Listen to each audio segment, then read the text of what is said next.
Enfin une pluie s'abat sur la tuile en ce matin de mai. À travers la lucarne de sa chambre, il ne voit pas la mer mais l'imagine. Parfum iodé, léger crachin salé, les mouettes lui rionnées, ses rêves sont la seule chose qui l'anime.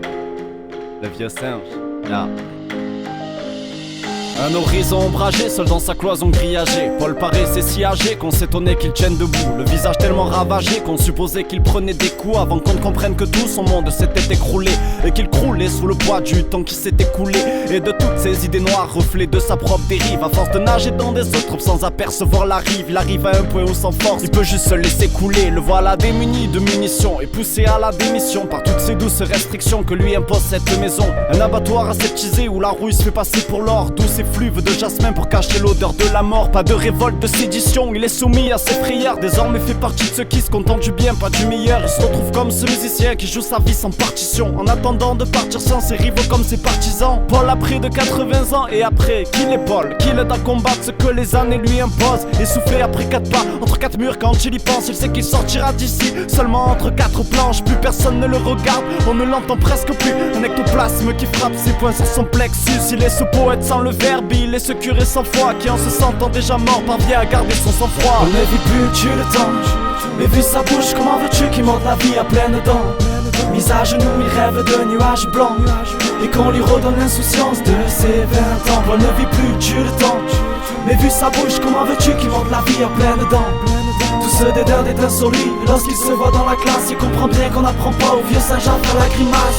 À force d'attendre une vague dans un lac plat sans écume, il se crée un jardin secret où il ne serait plus un légume. Anorexique du bonheur, tristesse entre ses joues creusées, de plus en plus amaigri par une vie qui doit lui peser. Blessé par ses paquets de promesses d'amitié solennelle auquel il ne croit plus lorsqu'il se retrouve seul à Noël. Le déferlement des années a taillé son cœur comme la roche et il s'échoue sur les rivages d'un passé auquel il s'accroche. Il y a laissé des plumes, son sourire, voire même ses dents, sa jeunesse puis son bonheur, tout s'envoler avec le vent à mesure que le temps atténue.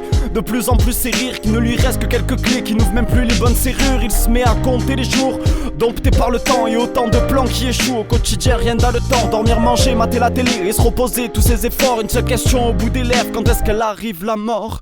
Assis dans sa crasse, dans cette enseigne aux portes qui grincent, sourire faux, il devient fou et ne peut plus se voir en face. Sa vie comme écrite à la craie, lentement s'efface sous les éponges du temps qui passe. Un tunnel, non une impasse, chaque matin il ouvre les volets et chaque matin il pleure. Lui le gorille, chef de famille, il a perdu de sa splendeur. Il est ce poète sans le verbe, il est ce curé sans foi qui en se sentant déjà mort parvient à garder son sang-froid. On ne vit plus, tu le temps, mais vu sa bouche, comment veux-tu qu'il monte la vie à pleines dents? Mis à genoux, il rêve de nuages blancs et qu'on lui redonne l'insouciance de ses 20 ans. On ne vit plus, tu le temps, mais vu sa bouche, comment veux-tu qu'il monte la vie à pleines dents? Tout ce dédain est insolite lorsqu'il se voit dans la classe. Il comprend bien qu'on n'apprend pas au vieux singe à faire la grimace. La cheddar du parc lui rappelle un instant d'enfance, des gosses autour d'un tourniquet, des parents qui s'inquiètent en face, avec des baisers sur le front et loin de tout souci biaisé, des gazouilles et sur le gazon, une partie de foot improvisée. Le soleil passe entre les branches comme s'il était trop pudique pour se dévoiler entièrement, puis des souvenirs s'immiscent, un parfum d'anis étoilé, des vacances anis des voiliers, le cri des mouettes et le voilà en train de voler à leur côté. Tous ces souvenirs voilés par une mémoire qui joue des tours et tous ces détours empruntés pour dévoiler un chagrin sourd. Et s'il ouvrait cette porte spirituelle et réelle, et si l'oiseau en cage se souvenait qu'il avait des ailes. Ras-le-bol des soupes à 19h et tous ces gens qui disent ne voir dans cet endroit que du bonheur pendant qu'il erre seul dans le noir. Et chaque soir il demeure sourd quand ses consorts tracent les contours de leur passé. Désormais il voit plus loin ces murs qui l'entourent. Si la mort l'attend au tournant, elle le trouvera en train de vivre. Il taille la route dans ses bagages, plus aucun doute, il prend le large. Il veut être libre, draguer et jouer malgré son âge, faire des conneries et rire de ces moments hors de la marge. Quelques amis furent séduits par cet appel du dehors et c'est souvent les compagnons d'infortune qui valent de l'or. Des vieux croulants qui veulent partir en beauté malgré leur laideur. Une peau fripée, une gueule ridée, mais des enfants au fond du cœur. Il n'a plus peur du cancer ou de la vieillesse sans parents. Ces derniers moments de grands-parents, il est paré, il est partant pour redonner vie à ses rêves et prendre le temps, même une seule fois, de revoir la lumière brève de bonheur simple entre ses doigts. Lui qui se pensait emprisonné dans une maison sans douceur, il comprenait enfin qu'il avait forgé ses barreaux tout seul. Paul s'est donc lancé dans la plus folle des balades. Je crois que ce vieux crouton en avait marre de leur salade. C'est en ne croyant plus en lui qu'il avait sapé son honneur. Un pas à faire, un simple geste, une poignée qui mène au bonheur. Il boit une bière avec ses potes, l'air frais d'octobre lui pique les joues. S'il faisait de cette folie la base du reste de ses jours. Paul ne tue plus, il vit le temps. Paul ne tue plus, il vit le temps. Paul ne tue plus, il vit le temps. Paul ne tue plus, il vit le temps.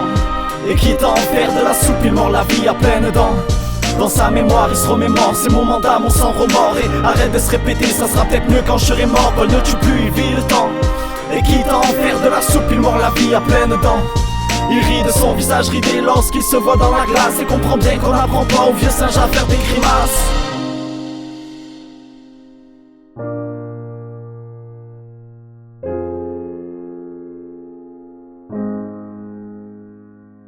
Le vieux Paul, je l'ai vu un matin traîner ses regrets, ses pattes, il m'a regardé, j'ai compris tout de suite quand je l'ai vu en face. Si on oublie qu'on les délaisse une fois qu'ils perdent de leur superbe, qu'on omet ce qu'ils ont souffert, pour eux ça c'est ce qu'ils n'ont su faire. Si on leur fait des fausses promesses, en les jugeant comme des parias, qu'on les exclut puis les entasse en se disant bon débarras. Quand la noirceur de notre quotidien laisse les gens qu'on aime de glace, on comprend mieux qu'on n'apprend pas au vieux singe à faire la grimace.